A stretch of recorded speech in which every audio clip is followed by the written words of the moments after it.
فرمایا اللہ تعالیٰ سے ایسی خواہشات سے پناہ مانگا کرو جو خواہشات تمہیں عیب میں ڈال دے، اور فرمایا ایسی خواہش سے بھی اللہ کی پناہ مانگو جو خواہش پوری کرو تو وہ خواہش ایک اور خواہش میں ڈال دے۔ اللہ کی پناہ مانگو اس خواہش سے کہ جو پوری کی جائے تو پھر ایک اور خواہش میں تمہیں ڈال دے، اس سے اللہ تعالیٰ کی پناہ مانگو اللہ تبارک و تعالیٰ کی پناہ مانگو۔ بزرگوں نے لکھا ہے، حضرت محدث ابن جوزی علیہ رحمہ نے، کہ ایک شخص تھا، اسی گھر میں ایک ناگن رہتی تھی۔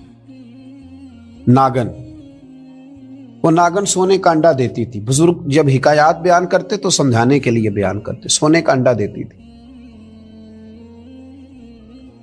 اس ناگن نے اس طرح کیا کہ ایک دن اس کے گھوڑے کو ڈس لیا، گھوڑا مر گیا۔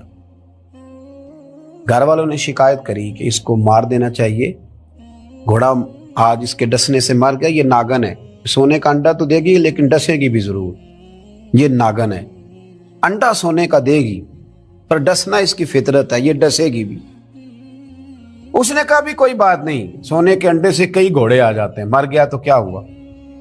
کچھ دنوں کے بعد اس ناگن نے کتے کو ڈسا، کتا بھی مر گیا۔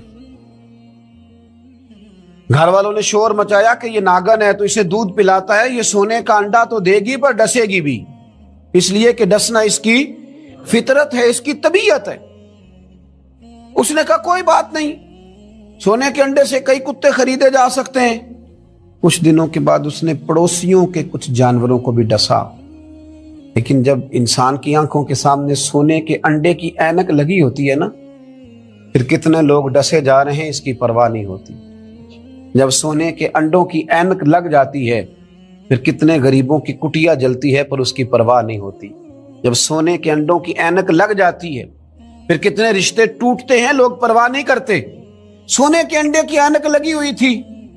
پھر ایک وقت ایسا بھی آیا کہ اس شخص کا ایک ہی جوان بیٹا تھا، ایک ہی بیٹا، جس کی طرف دیکھ دیکھ کے ماں باپ جیتے تھے، جو ان کی آرزوؤں کی امیدوں کا مسکن تھا، جو ان کی آنکھوں کی ٹھنڈک تھا، روشنی تھا۔ اس ناگن نے پھر اس بچے کو ڈسا، اور جب اس بچے کا جنازہ اٹھا تو پھر اس نے ہاتھ میں ڈنڈا پکڑا، اور ڈنڈا پکڑ کے جب وہ مارنے لگا نا ناگن کو، تو اس کی بیوی کہنے لگی اسے نہ مار، اپنے اندر کے لالچ کو ڈنڈا مار، اپنے اندر کی اس ہرس کو، اس ہوس کو، اس طمع کو، جس نے آج میرے بیٹے کی جان لے لی، جس نے ایک ماں کی گود اجاڑ ڈالی، جس نے اس گھر کی ساری خوشیوں کو تباہ کر دیا، اس لالچ پہ ڈنڈے برسا، جس نے تباہ کر کے رکھ دیا ہر چیز کو، جس نے کچھ بھی آج باقی نہیں چھوڑا، بے قدراں کچھ قدر نہ جاتی، کیتی خوب تسلی ہو، اے دنیا دار پجاری زر دے، کتیاں دے گل ٹلی ہو۔ میرے نبی کریم علیہ السلام نے فرمایا دنیا کا مال مردار ہے اور طلب کرنے والے کتے، مردار مال کو طلب کر رہے۔ بیٹے کا جنازہ اٹھ گیا، اب کیا فائدہ ہوا؟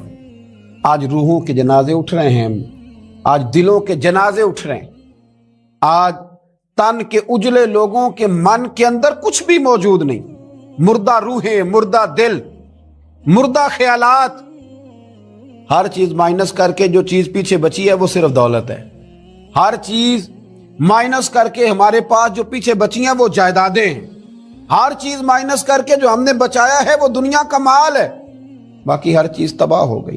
بھائی کے ساتھ جھگڑا چل گیا ہے چونکہ ایک 4 مرلے کے پلاٹ کا معاملہ تھا، والد کے ساتھ تنازع چل گیا ہے چونکہ اس نے ہمیں حصہ کم دیا تھا، اماں کے ساتھ جھگڑا ہے کیونکہ وہ بڑے بھائی کی جائیداد زیادہ دینے کے حق میں ہے، ہمارا اپنے دوستوں یاروں کے ساتھ جو رشتہ ہے وہ لالچ کا ہے۔ ہم نے ہر جگہ ہرس کا بازار گرم کیا ہے، طمع، لالچ، یہ ساری چیزیں اس تیزی کے ساتھ لوگوں نے اوڑھی ہیں کہ ہر طرف دولت کا بازار گرم ہے۔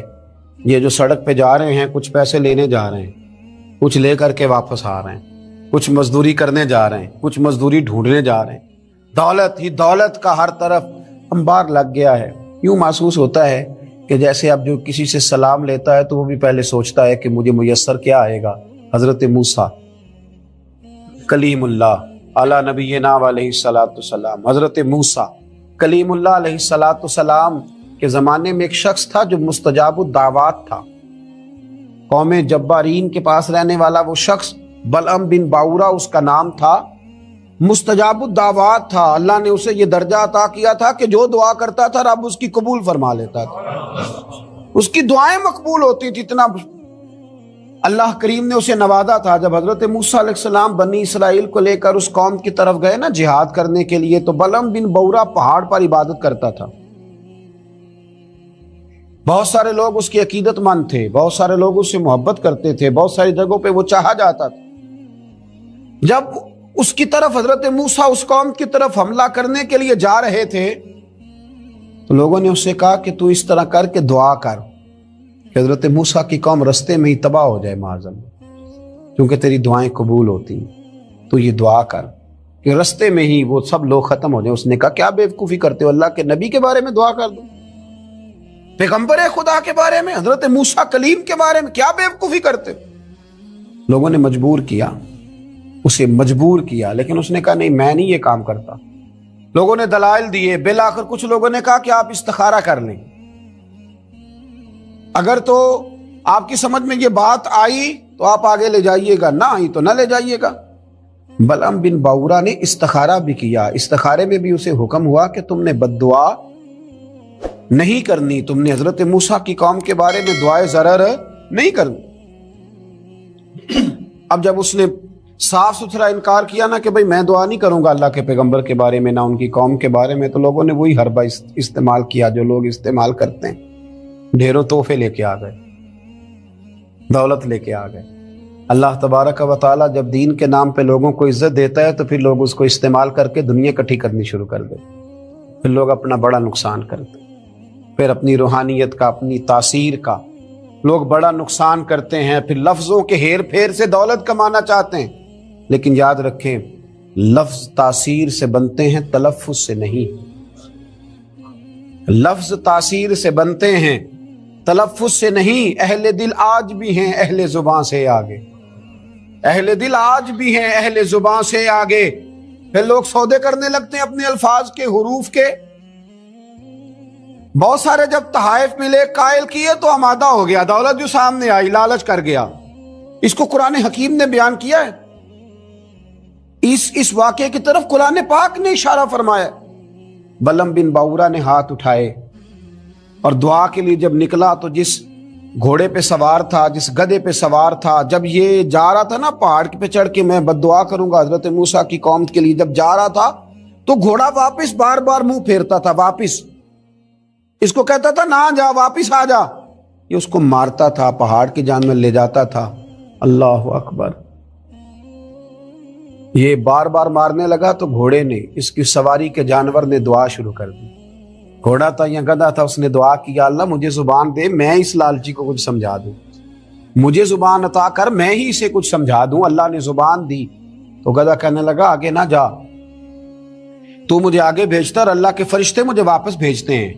لیکن لالچ تھا نا طائف کا، دولت کا، جب چڑھا پہاڑ پہ اور حضرت موسیٰ کے لیے ہاتھ اٹھا کے قوم کے لیے بد دعا کرنے لگا تو لفظ حضرت موسیٰ کی قوم کے لیے ادا کرتا تھا، نکلتے اپنے لیے تھے اور ان لوگوں کے لیے تھے جنہوں نے دعا کے لیے کہا تھا۔ وہ لفظ پلٹ کے اسی پر آئے، اتنا اس کا برا حال ہوا کہ زبان لٹک گئی اور پھر اللہ کے شدید عذاب میں مبتلا ہوا۔ یہ لالچ عذاب کو آواز دیتا ہے، عذاب کو آواز دیتا ہے، اور انسان کی قناعت انسان کو عزت والا کر دیتی ہے۔ فرمایا محبوب اللہ کی خاص رحمت ہوئی کہ آپ اپنے غلاموں کے لیے نرم دل ہو گئے۔